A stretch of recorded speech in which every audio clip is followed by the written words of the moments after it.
السلام علیکم ورحمۃ اللہ۔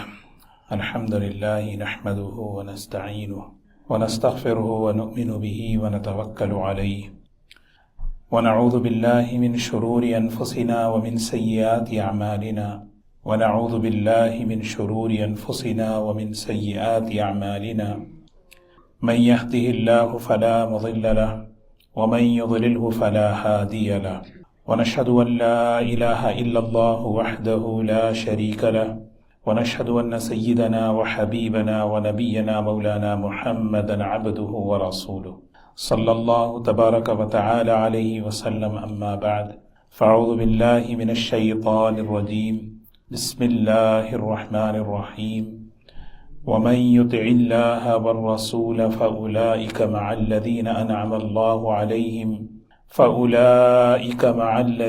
أنعم الله عليهم من النبيين والصديقين والشهداء والصالحين وحسن أولئك رفيقا ذلك الفضل من الله وكفى بالله عليما صدق الله العظيم۔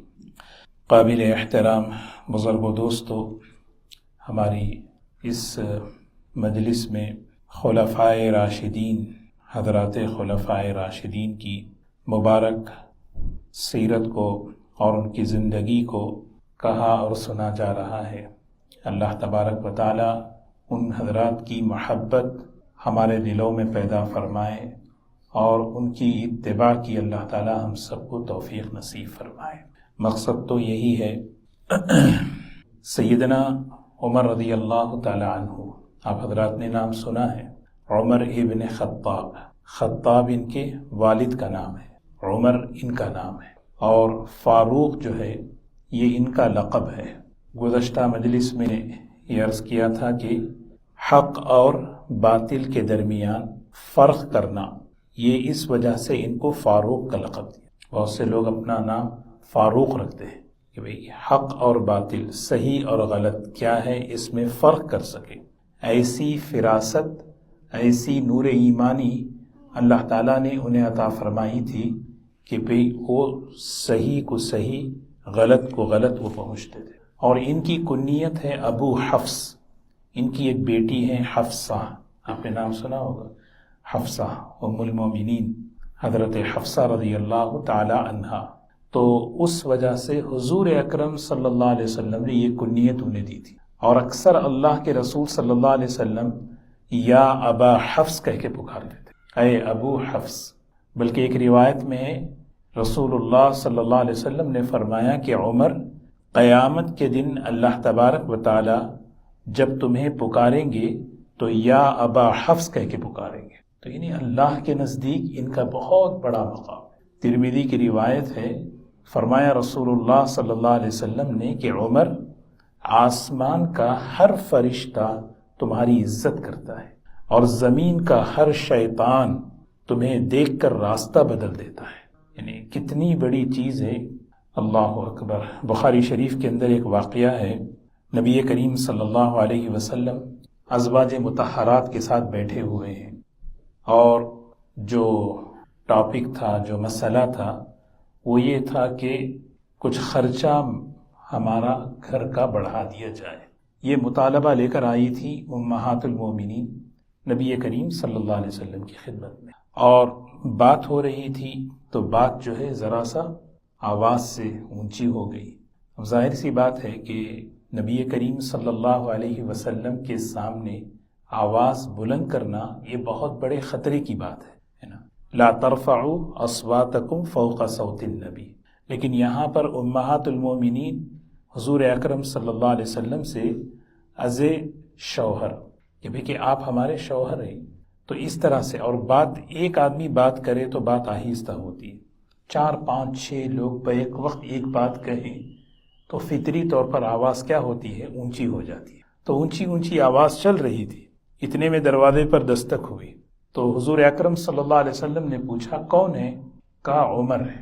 جیسے ہی نام سنا، امہات المومنین سب کے سب اٹھ کر پردے کے پیچھے چلی گئی، وہاں بیٹھ گئی۔ تو حضرت عمر رضی اللہ تعالی عنہ تشریف لائے تو حضور اکرم صلی اللہ علیہ وسلم انہیں دیکھ کر مسکرا رہے تھے، تو حضرت عمر رضی اللہ تعالیٰ عنہ کی زبان سے ایک جملہ نکلا، دعا نکلی، اضحک اللہ، اللہ تعالیٰ آپ کو ہمیشہ خوش رکھے۔ یہ ہمیشہ یہ نا جب کسی سے ملاقات کریں اور کوئی مسکرائے یا کوئی خوش ہو تو اس کو یہ دعا دینی چاہیے، ہے نا، اللہ تعالیٰ آپ کو خوش رکھے۔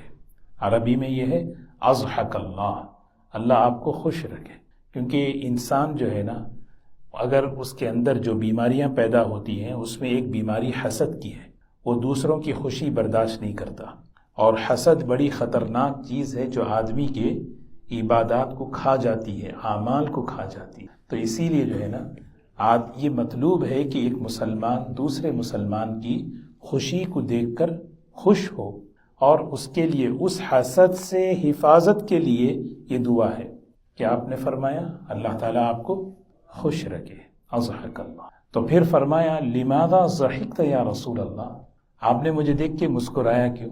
ایک ہے مسکرانا، ایک ہے اس طریقے سے مسکرانا کہ آدمی سوال کرے۔ تو آپ نے فرمایا عمر بیٹھو، میں ایک واقعہ بتاؤں۔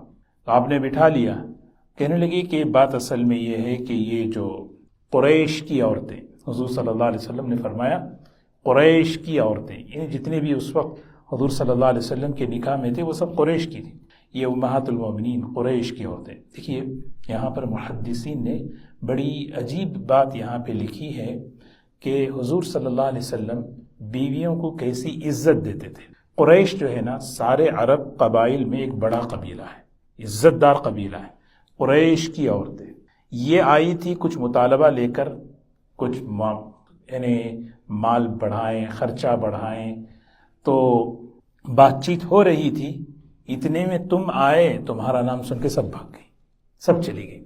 تو حضرت عمر رضی اللہ تعالیٰ عنہ وہیں بیٹھ کر انہوں نے کہا کہ کیا کر رہے ہیں آپ لوگ، یعنی اپنے نفس پر اپنی جان پر زیادتی کیوں کر رہے ہیں؟ یعنی اللہ کے رسول صلی اللہ علیہ وسلم سے خرچے کا مطالبہ کرنا یہ جو ہے اپنے اوپر زیادتی کرنا ہے، یہ کیوں کر رہے ہیں آپ؟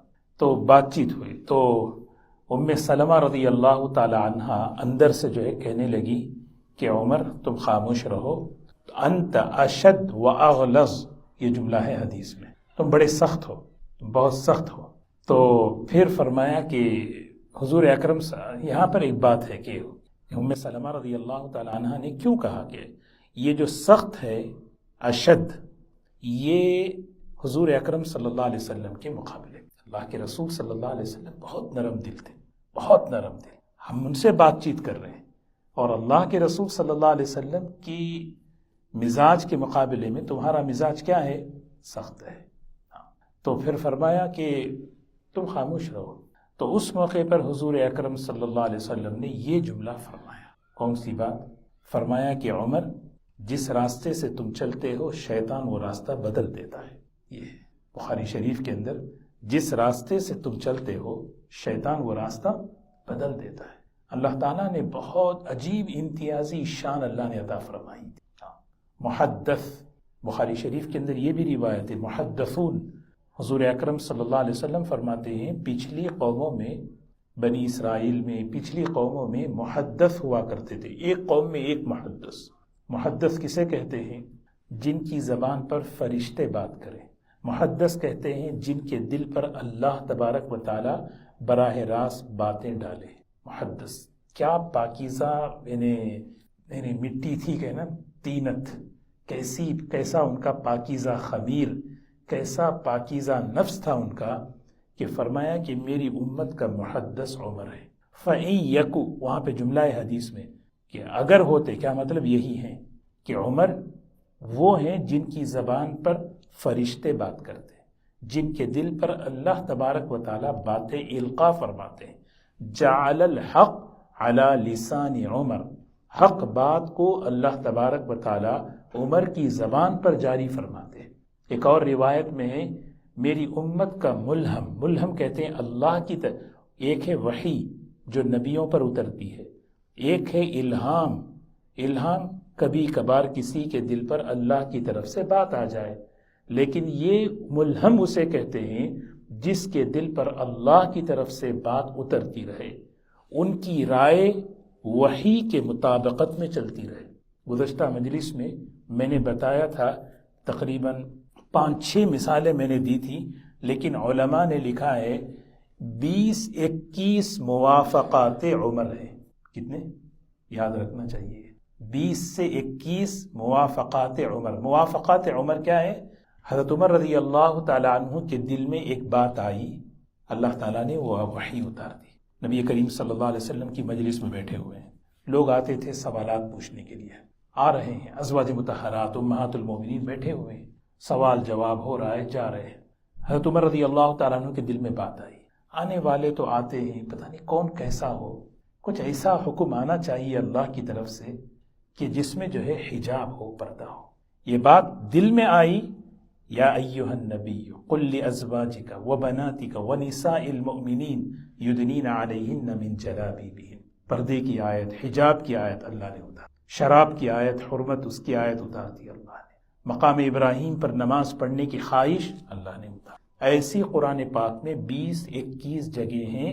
اسی کو کہتے ہیں محدث ملہم، کہ آپ کی رائے جو ہے نا اللہ کے وحی کے مطابق، اتنا اللہ تعالیٰ نے ان کو وہ مقام عطا فرمایا۔ استبشر بأہل السماء باسلام عمر رضی اللہ عنہ۔ حدیث میں آتا ہے جس وقت حضرت عمر رضی اللہ تعالیٰ عنہ اسلام میں داخل ہوئے، حضور صلی اللہ علیہ وسلم نے تکبیر کہی، اور اس کے بعد آپ نے فرمایا آسمان کا ایک ایک فرشتہ عمر کے اسلام لانے پر خوشی منا رہا ہے۔ سیدنا عبداللہ بن مسعود رضی اللہ تعالیٰ عنہ فرماتے ہیں عمر کا اسلام مسلمانوں کی فتح، عمر کی ہجرت مسلمانوں کی نصرت، اور عمر کی خلافت پورے اسلام اور مسلمانوں کے لیے رحمت۔ اللہ، یہ جو مناقب ہیں حدیث کی کتابوں میں، سیدنا عمر رضی اللہ تعالی عنہ کے مناقب کو جو جمع فرمایا، یہ اسی لیے کہ ان کی محبت اور عظمت ہمارے دل میں پیدا ہو اور ان کے راستے پر چلنے کی ہم نیت کریں۔ یہ حضرات خلفائے راشدین، خاص طور پر سورہ فتح آپ نے دیکھی ہے، سورہ فتح 26ویں پارے میں سورہ فتح ہے، اس کی آخری آیت ہے محمد الرسول اللہ والذین معه اشداء علی الکفار رحماء بینہم تراہم رکعا سجدا یبتغون فضلا من اللہ ورضوانا سیماہم فی وجوہہم من اثر السجود ذالک مثلہم فی التوراۃ ومثلہم فی الانجیل کزرع اخرج شطأہ۔ سب سے پہلے دعویٰ کیا ہے؟ اللہ کی طرف سے اللہ اعلان کر رہے ہیں محمد صلی اللہ علیہ وسلم اللہ کے رسول ہیں۔ اب دیکھیں بڑی عجیب بات مفسرین نے اس میں لکھی ہے، حدیبیہ کے موقع پہ یہ صورت نازل ہوئی، سہیل ابن عمر جو آئے تھے مصالحت کے لیے، وہ کوشش کیا کر رہے تھے؟ جب شرائط لکھ رہے تھے تو سب سے پہلا جملہ بسم اللہ لکھے، بسم اللہ الرحمن الرحیم لکھے، مٹا دیے، بسمک اللہم لکھے، الرحمن الرحیم مجھے پتا نہیں۔ پھر کہنے لگے کہ پھر محمد الرسول اللہ لکھے، سہیل ابن عمر نے کہا اس کو مٹائیے، محمد ابن عبداللہ لکھیے، ہے نہیں، یہ شرائط میں ہی ہو رہا تھا۔ اللہ اکبر، کتنی بڑی حکمت کی بات یہاں لکھی ہے مفسرین نے۔ حدیبیہ کے شروع میں ان لوگوں نے، وہی سہیل ابن عمر رضی اللہ تعالیٰ عنہ رضی اللہ عنہ بنے، حضور صلی اللہ علیہ وسلم جب آئندہ عمرے میں آئے، بال کاٹ رہے تھے تو ان بالوں کو آنکھوں سے لگا رہے تھے، اور وہ پانی جو حضور صلی اللہ علیہ وسلم کے جسم سے نیچے نکل رہا تھا، اس پانی کو لے کے جو ہے نا اپنے جسم مبارک پر لگ رہے۔ تو حضرت ابو بکر نے فرمایا دیکھو یہ وہ شخص ہے جو محمد الرسول اللہ لکھنے کے لیے تیار نہیں تھا، آج یہ اللہ کے نبی صلی اللہ علیہ وسلم کے استعمال کیے ہوئے پانی اور آپ کے بالوں کو کیسے محبت سے اٹھا کے اپنے منہ پر لگا۔ تو یہاں پر یہ سمجھنا ہے کہ محمد الرسول اللہ نہیں لکھنا ہے، مٹاؤ، اس کو مٹایا گیا، لیکن یہ سورت کا آخر جو ہے دیکھیں محمد الرسول اللہ، اللہ تعالیٰ لکھ رہے ہیں۔ یہ پورے قرآن پاک میں محمد الرسول اللہ یہ ایک جگہ ہے۔ قیامت تک کے لیے اللہ کے رسول صلی اللہ علیہ وسلم کے اس نام کو اللہ نے قرآن پاک میں لکھ دیا، محمد الرسول اللہ، محمد صلی اللہ علیہ وسلم اللہ کے رسول ہیں۔ دلیل کیا ہے؟ کیا دلیل ہے آپ کی نبوت کی؟ اب آگے دلیل جو پیش کر رہے ہیں نا، یہ مبارک زندگی کو پیش کر رہے ہیں۔ کون؟ صحابہ۔ ان کی صحبت میں رہ کر دیکھیں کیسے بنے لوگ، کیسے بنے۔ یہ ہے، یہ اللہ کے نبی ہیں، اس کی دلیل ان کی جماعت ہے، اور ان کی جماعت میں خاص طور پر وہ جماعت جو خلفائے راشدین، عشرہ مبشرہ، بدر والے اور بیعت رضوان میں تقریباً 1400 لوگ، جو کیونکہ وہی آیت ہے نا پورے صحابہ. اور ان کے صفات کیا ہیں؟ سب سے پہلی صفت اشداء علی الکفار، کفر کے مقابلے میں نو کمپرومائز. یہ ہے اشداء علی الکفار، کفر کے مقابلے میں، اللہ کے دین کے مقابلے میں کوئی سمجھوتا نہیں، اتنے جمنا ہے بس، شدت اس میں نہیں ہے، اللہ کا دین ہے اس میں. اور آپس میں رحماء بینہم، بڑے ہمدرد، بڑے نرم. تراہم رکعا سجدا یبتغون، تراہم عبادت کا ایسا اثر ان کی زندگیوں پر، سجدے کے، رکوع کے اثرات. یہ صحابہ کی تعریف ہو رہی، عبادت کا اثر ہو طبیعت پر.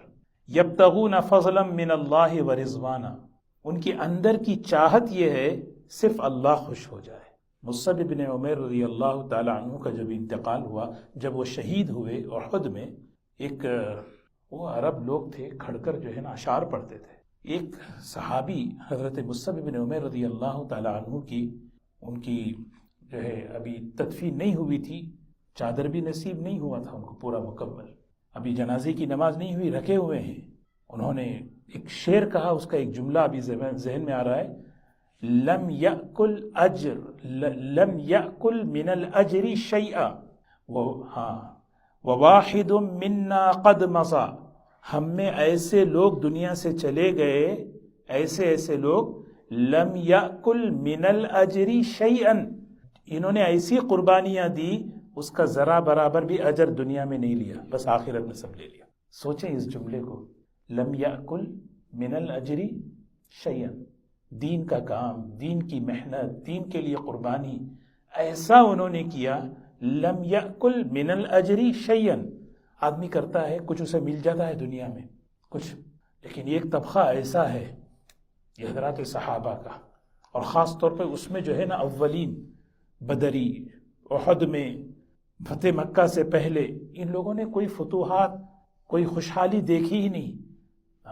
اور اللہ تبارک و تعالیٰ آگے کہہ رہے ہیں، مثال ان کی بیان کروں میں، کتنی بڑی ہمت دیکھیے. کزرع، زرع کہتے ہیں کومپل دیکھتے ہیں نا، کومپل کیا کہتے ہیں، زمین سے جو ہے نا آدمی جب دانا پھینکتا ہے تو اس کے اندر سے شطء، کزرع اخرج شطأہ، شطء کہتے ہیں کومپل کو.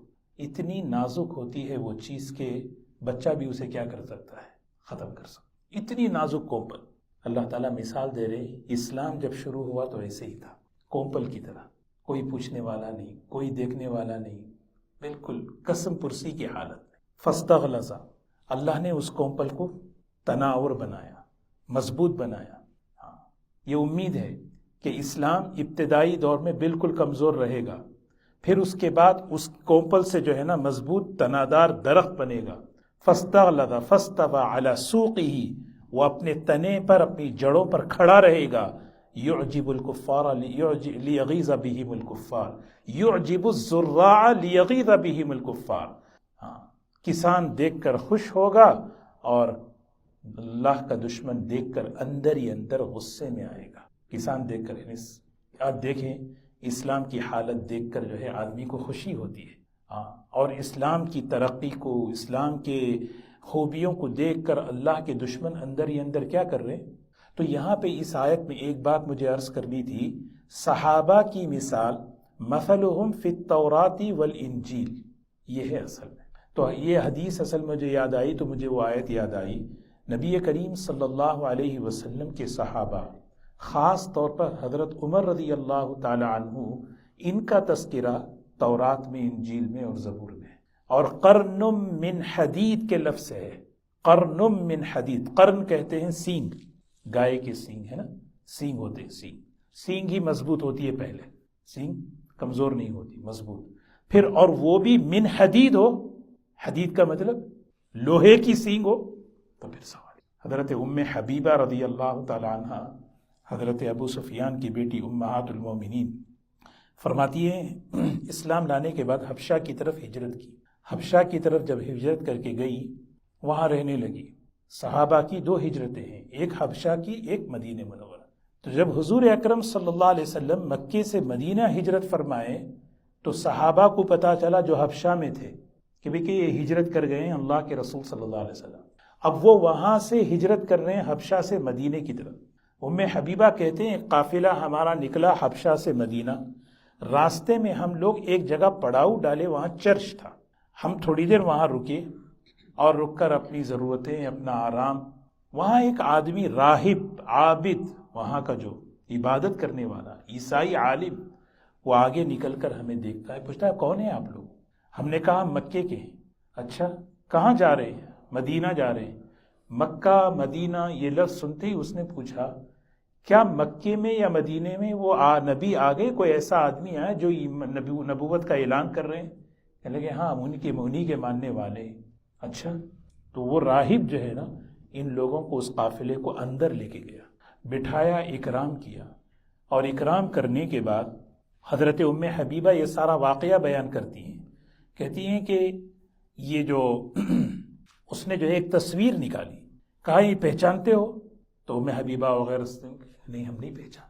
دوسری تصویر بتائی، بھئی یہ پہچانتے ہو؟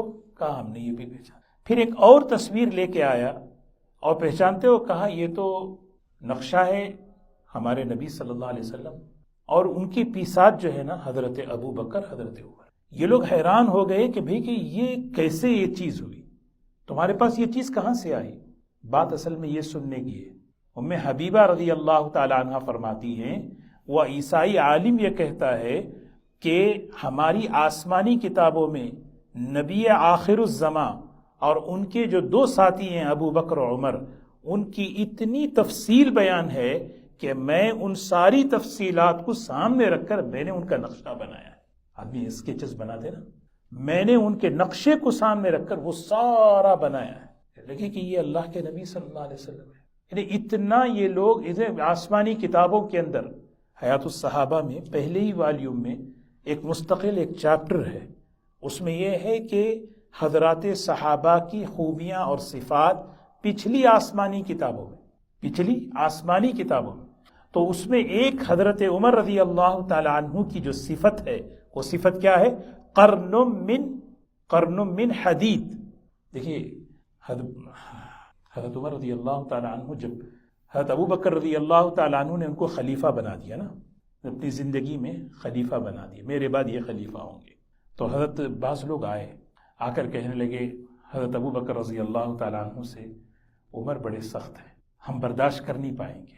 تو حضرت ابو بکر رضی اللہ تعالی عنہ نے دو جواب دیے، دو باتیں فرمائی۔ سب سے پہلی بات فرمائی، میں نرم ہوں اس لیے ابو بکر سخت ہیں، ابو بکر جو سخت ہیں وہ اس لیے کہ میں نرم ہوں، میں جب دنیا سے چلا جاؤں گا وہ نرم بنیں گے۔ کیا بنیں گے؟ اور پھر فرمایا کہ میں نے پوری جماعت میں عمر جیسا بہتر آدمی کوئی اس منصب کے لیے نہیں۔ یہ ہے، اسی لیے حدیث میں آتا ہے رسول اللہ صلی اللہ علیہ وسلم نے فرمایا خیار امتی احداؤہا، میری امت کے بہترین لوگ احداؤہا سخت ہیں۔ احدہ حدید کی جمع ہے، حدید لوہے۔ یہاں علماء فرماتے ہیں دو قسم کی سختی ہے، ایک پتھر والی سختی، ایک لوہے والی سختی۔ کون سی؟ ایک پتھر والی سختی۔ پتھر والی سختی کیا ہوتی ہے؟ پتھر بینڈ ہوتا ہے یا ٹوٹتا ہے۔ حضور صلی اللہ علیہ وسلم نے اس امت کی خیر، یعنی خیر امت ہے، خیر امت نے بھی اس امت کو فرمایا میری امت میں خیار امتی، میری امت کا بہترین حصہ وہ ہے احداؤہا، اس کے اندر پتھر والی سختی نہیں ہے بلکہ لوہے والی سختی ہے۔ کیا مطلب ہے؟ لوہا جو ہے نا جب اس کو تپایا جاتا ہے، آگ میں تپایا جاتا ہے، کیا پڑ جاتا ہے؟ وہ نرم پڑ جاتا ہے۔ یہ چیز ہے۔ حضرت عمر رضی اللہ تعالی عنہ قرآن پاک کی آیتیں پڑھتے نرم پڑ جاتے۔ قل ان تخفوا ما فی صدورکم او تبدوه یعلمہ اللہ ویعلم ما فی السماوات وما فی الارض واللہ بکل شیء علیم یوم تجد کل نفس ما عملت من خیر محضرا۔ آخرت کا وہ منظر انہیں یاد آیا تو حضرت عمر رضی اللہ تعالیٰ عنہ ایک مہینہ بیمار پڑے، خالی آخرت کو یاد کر کے۔ حضرت عمر رضی اللہ تعالیٰ عنہ جا رہے، کیا حضرت عمر رضی اللہ عنہ کی سیرت، سبحان اللہ، صحابہ کے ساتھ جا رہے، ایک بڑھیا بالکل کمر جھکی ہوئی سامنے سے آئی، قف یا عمر، عمر کھڑو، حضرت امیر المومنین ہے، قف یا عمر، کھڑے ہو جاؤ عمر۔ حضرت عمر کھڑے ہو گئے، سواری سے نیچے اترے، اتر کر اب وہ بڑھیا کہنے لگی، کیا کہہ رہی ہیں؟ عمر تمہارے 3 دور میں نے دیکھے، عمر والی ہے، ہوتے نا کمیونٹی میں، ہمارے خاندانوں میں ایک آدمی جو ہے بڑی پوزیشن میں پہنچ جاتا ہے، لیکن وہ سارا ہمارا ان کے سامنے ہوتا ہے۔ ڈاکٹر تو بعد میں بنا، عالم بعد میں بنا، انجینئر بعد میں بنا۔ عمر 3 دور میں نے تمہارے دیکھے ہیں۔ ایک دور ایسا تھا تمہیں اونٹ چرانا نہیں آتا تھا، خطاب تمہیں مارا کرتے تھے، وہ دور بھی میں نے دیکھا ہے۔ پھر ایک دور آیا کہ لوگ تمہیں عمیر کہتے تھے، عمر کو عمر اس وقت کہتے تھے لوگ جب ابو جہل مرا۔ ابو جہل کے مرنے تک عمر کو عمر کوئی نہیں کہتا تھا، مکے میں منع تھا، پابندی تھی ابو جہل کی طرف سے۔ وجہ اس کی یہ تھی کہ ابو جہل کا نام بھی عمر تھا، وہ کہتا تھا میرے علاوہ کوئی یہاں پر عمر نہیں ہے، نام رکھ لو لیکن عمیر کہنا۔ عمیر کا مطلب چھوٹا عمر، عمر عمر ہے، عمیر چھوٹا عمر۔ ہاں، ابو جہل مرنے تک مکے میں زبان پر جو ہے نا مسلمان کہتے تھے عمر عمر، لیکن جو ہے نا عمیر عمیر۔ میں ایک دور وہ بھی دیکھا میں نے کہ جب تمہیں لوگ عمیر کہتے تھے، پھر اب ایک دور ایسا آیا ہے تم امیر المومنین بن گئے، خلیفۃ المسلمین بن گئے، عہدہ مل گیا، پھر کہنے لگی عمر اتق اللہ فی الرعیہ۔ عہدہ ملنا آسان، حق ادا کرنا آسان ہے۔ اپنے رعیت کے معاملے میں اللہ سے ڈرتے رہو، اپنے رعیت کے معاملے میں اللہ سے ڈرتے رہو۔ 3 مرتبہ اس خاتون نے کہا، اور باقی حضرت عمر رضی اللہ تعالیٰ عنہ ڈرتے تھے، کہتے تھے کہ دجلہ کے کنارے بھی اگر کتا اگر بھوکا مر جائے، مجھے ڈر ہے کہ اللہ مجھے قیامت کے دن پوچھے۔ عمر اللہ، حضرت عمر رونے لگے۔ ہاں، تو ساتھی جو صحابہ تھے، روکنا چاہا اس خاتون کو بھی، حضرت عمر نے منع کر دیا اشارے سے، نہیں بولنے دو۔ تھوڑی دیر تک نصیحتیں کرتی رہی، پھر جب وہ چلی گئی تو حضرت عمر نکلے تو کوئی پوچھا یہ کون ہے خاتون جس کا آپ نے اتنا اکرام کیا؟ تو حضرت عمر نے فرمایا یہ وہ خاتون ہے جس کی آواز اللہ نے عرش پہ سنی تھی، یہ خولہ، حضرت خولہ رضی اللہ تعالی عنہ۔ قد سمع اللہ قول التي تجادلك في زوجها وتشتكي الى اللہ، یہ وہ خاتون ہے جس کی شکایت دعا اللہ نے آسمانوں پر سنی۔ عمر کون ہوتا ہے کہ ان کی بات نہ سنے؟ حضرت عمر رضی اللہ تعالیٰ عنہ، یہ ہے، یہ سختی سمجھ رہے ہیں؟ نام آتا ہے حضرت عمر کا، کیا کہتے ہیں؟ بہت سخت ہے، بہت سخت ہے۔ واقعی حضرت عمر رضی اللہ تعالیٰ عنہ کی سختی سے اسلام کو اور مسلمانوں کو بڑا فائدہ پہنچا، کیونکہ وہ سختی لوہے والی تھی۔ قرآن کی آیت پڑھتے تو نرم پڑ جاتے۔ ان کا ایک لقب تھا کان وقافا عند کتاب اللہ، اللہ کا حکم سناتے تو رک جاتے تھے۔ وقاف کہتے ہیں، ایک ہے قف، رکنا، وقاف کے معنی رک جانا، کوئی آگے کی بات نہیں ہے۔ اتنے مطلب یہ کہ ہم بعض مرتبہ آدمی کا تاثر غلط پڑتا ہے، بھئی یہ بڑے سخت تھے، لیکن سختی کا مطلب الگ ہے۔ حضرت عمر رضی اللہ تعالیٰ عنہ، ایک آدمی یمن سے چادریں آئیں، حضرت عمر رضی اللہ تعالیٰ عنہ سب کو تقسیم کی ایک ایک چادر۔ جمعہ کا وقت آیا، قد لمبا تھا حضرت عمر رضی اللہ تعالیٰ عنہ کا، بہت ہائٹ، اللہ تعالیٰ نے زبردست قد عطا فرمایا، ہائٹ بہت لمبی تھی۔ وہ چادر انہیں نہیں آتی تھی، تو انہوں نے اپنے بیٹے انہوں نے حضرت عبداللہ ابن عمر نے اپنی چادر ان کو ہدیے میں دے دی۔ وہ 2 چادریں سی کر پہن کر جو ہے نا خطبے کے لیے آئے، ممبر پر کھڑے ہیں، اور کھڑے ہو کر جو ہے خطبہ دیتے ہوئے فرمایا اسمعوا واطیعوا۔ بڑے مجمع میں ایک آدمی کہتا ہے لا سمعا ولا طاعتا، نہ سنیں گے نہ مانیں گے۔ پھر کیا بات ہے بھائی، کیوں، کس وجہ سے؟ کہنے لگے آپ نے ہم سب کو ایک ایک چادر دی اور آپ کے پاس جسم میں 2 چادر۔ حضرت عمر نے وہی ممبر سے کہنے لگے میرے بیٹے نے مجھے ہدیے بھی دی۔ یعنی یہ سخت آدمی سے معاملہ نہیں ہوتا۔ سلمہ ابن اکوا ایک شخص ہے، راستے کے بیچ میں سے جا رہے ہیں، راستے کے آداب ہیں، چلنے کے آداب ہیں، چلو تو کنارے سے چلنا، راستے کا حق ہے کہ کنارے سے چلنا چاہیے۔ وہ درمیانی راستے سے چل رہے تھے۔ حضرت عمر رضی اللہ تعالیٰ عنہ اس موقع پر ایک درہ انہیں لگا دیا، کنارے سے چلو، چلے گئے۔ شام میں یاد آیا کہ میں ان کو صرف زبان سے کہہ سکتا تھا کنارے سے چلو، لیکن میں نے زیادتی کر دی، میں نے ان کو لگا دیا۔ بھئی کہاں ہیں؟ حج کا موقع تھا، آئے تھے، چلے گئے وہ اپنے علاقے۔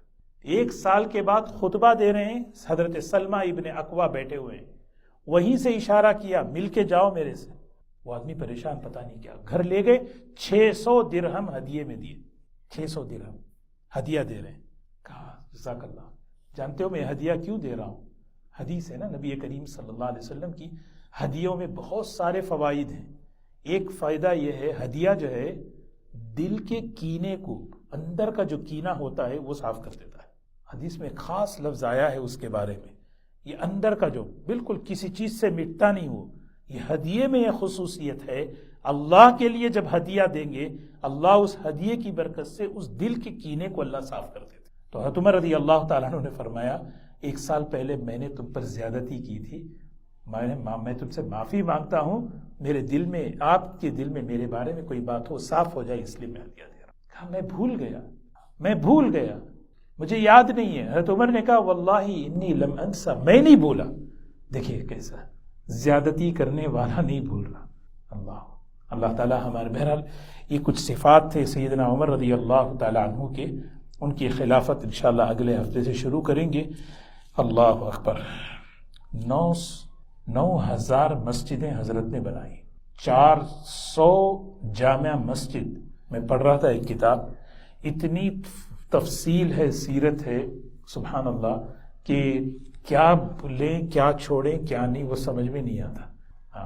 عجیب پورا نظام، بچوں کی کفالت کا نظام، بوڑھوں کا، معذوروں کا نظام، خدمت کا نظام، مساجد کا نظام، پولیس اور فوج کا نظام، ملٹری کا نظام. عجیب اللہ تعالیٰ نے بڑی بہترین، مطلب فراست اللہ تعالیٰ نے حضرت عمر رضی اللہ تعالیٰ عنہ بہت عجیب اللہ نے نوازا. انشاءاللہ اگلے ہفتے انشاءاللہ کچھ باتیں عرض کریں گے. بہرحال ان کی جو سیرت ہے، ان کی زندگی ہے، اس میں ہمارے لیے رہبری ہے.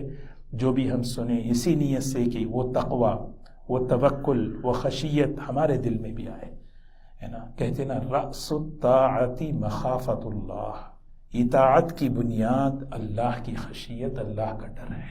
اللہ کا ڈر ہے، یہ ڈر آدمی کو چلائے، یہ ڈر آدمی کو جو ہے نا لے کے چلتا ہے، تنہائی میں بھی، اللہ کے معاملے میں، اللہ کے بندوں کے حق کے معاملے میں کسی پہ زیادتی نہیں. ایسے بڑے آدمی پوچھ رہے ہیں حضرت ابی بن کعب رضی اللہ تعالیٰ عنہ سے، تقویٰ کسے کہتے ہیں آپ مجھے بتاؤ. انشاءاللہ اللہ تعالیٰ ہمیں عمل کی توفیق نصیب فرمائے.